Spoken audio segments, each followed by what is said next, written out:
हैं भूत हमें घुंघरू उंगरू की आवाज सुनाई देती रहेगी, छम छम। कोई बोलेगा तुम मेरे पिछले जन्म के प्रेम हो, मैं तुम्हें लेने आई हूँ। अच्छा एक चीज देखें, भूत हमेशा महिलाएं बनती हैं, पुरुष भूत बनता है जी। वो तो इसी जन्म में भूत है, उसको क्या अगले जन्म में भूत थोड़े बनाएंगे। इस चीज को ध्यान से देखिएगा, अक्सर आपके साथ होता होगा। हमारी बॉडी का मेन कंट्रोल किसके पास है? मेन कंट्रोल जो है वो 90% रखे हुए ब्रेन। और जब से हम पैदा हुए हैं तब से हमारी बॉडी को कंट्रोल करने का काम कौन करता है? ब्रेन ही कंट्रोल करता है, दूसरा कोई हमें कंट्रोल नहीं करता है। तो मेन कंट्रोलिंग का काम कौन करेगा? ब्रेन करता है। उसके बाद ये रहा स्पाइनल कॉर्ड। अगर ब्रेन बिजी है, अगर कभी ब्रेन बिजी रहता है या कहीं दूसरे डायरेक्शन में रहता है, तो अपने टोटल बॉडी का कंट्रोल वो किसको दे देता है? स्पाइनल कॉर्ड को दे देता है। लेकिन मेन कंट्रोलिंग का काम जब भी करता है तो वो ब्रेन करता है। कभी कभी हम किसी दूसरे के ख्याल में खोए रहते हैं या कभी टेंशन में रहते हैं या कुछ सोच रहे होते हैं, तो ब्रेन पूरी तरह से उधर ही है। ब्रेन ने अपना बॉडी का कंट्रोल किसे हैंड ओवर कर रखा है? स्पाइनल कॉर्ड को हैंड ओवर करके रख दिया है। जैसे डीएम साहब नहीं रहते हैं तो एडीएम को हैंड ओवर करके दे देते हैं। तो जब कभी भी कंट्रोल से बाहर हो जाती है कोई भी चीज, मतलब ये दिमाग कहीं दूसरी ओर बिजी हो जाता है, तो हमारे बॉडी को कंट्रोल कौन करने रहता है? Spinal cord. अब स्पाइनल कॉर्ड को कुछ अच्छा एक्सपीरियंस नहीं है बॉडी को कंट्रोल कैसे करना है।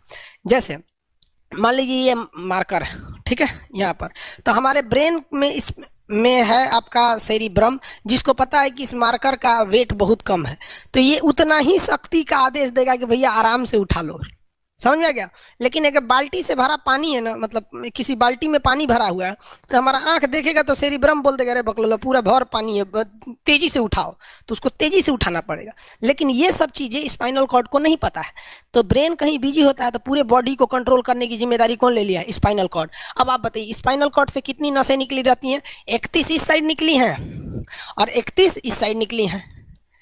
31 जोड़ी नसें निकली रहती हैं, दोनों साइड से नसें पतली पतली निकली हैं। जैसे ब्रेन बिजी हुआ, स्पाइनल कॉर्ड को कहा, स्पाइनल कॉर्ड 31 जोड़ी नसों को कहा सब लोग रेडी हो जाओ, कुछ नहीं होना चाहिए, कुछ नहीं होना चाहिए, एकदम अलर्ट मोड पर, हमला हो सकता है पूरा।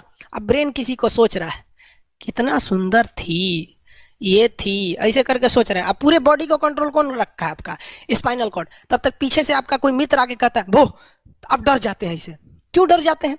रीजन समझिए क्या है कि ब्रेन उस समय बिजी था, संभालने की जिम्मेदारी स्पाइनल कॉर्ड की थी, और स्पाइनल कॉर्ड ने अपने 31 जोड़ी नसों को अलर्ट मूड पर रखा था। जैसे भो बोले ना, 31 का एस्टिजो अलर्ट हो गया, से क्या हुआ क्या हुआ, तब तक झट से झटका लगता है, तुरंत ब्रेन अपने कंट्रोल में ले लेता है, अरे बकलोलवा क्या कर रहा है, तब देखे दूर सोच रही तो हमारा दोस्ते है। तो जब कभी भी आपके सामने से कोई आके कहेगा भो, तो आप नहीं डरेंगे, क्योंकि आपका ब्रेन एकदम एडजस्ट कर रहा है, बकलोला भो बोलेगा। लेकिन जब कभी आपका ब्रेन दूसरे ओर होता है और आपकी बॉडी का कंट्रोल का टेक ओवर स्पाइनल कॉर्ड ले रखा है, तो चौंक जाते हैं आप लोग। जानवरों के पास भी दिमाग होता है, लेकिन वो ससुरा अपडेटेड नहीं रहता है, सब बहुत कैपेसिटी कम रहती है। इसलिए जानवरों में भी देखिएगा ना, अगर आपकी गाय अगर भाग गई है, एक बार हमारे घर की एक गाय थी, उसको डॉक्टर के पास ले गए थे लोग, 8 किलोमीटर दूर डॉक्टर था वहां पे, वहां पे लेके गए थे लोग, उसको कुछ प्रॉब्लम हो गया था, डॉक्टर सुई दिया ना, गाय तुड़ा के भाग गई। और ससुरी पहली बार गई थी वो हॉस्पिटल में, जानवरों के हॉस्पिटल में, इसके बाद वो कभी गई नहीं थी, लेकिन वो रास्ता याद रखी थी, वापस आ गई थी। जानवरों में रास्ता याद रखने की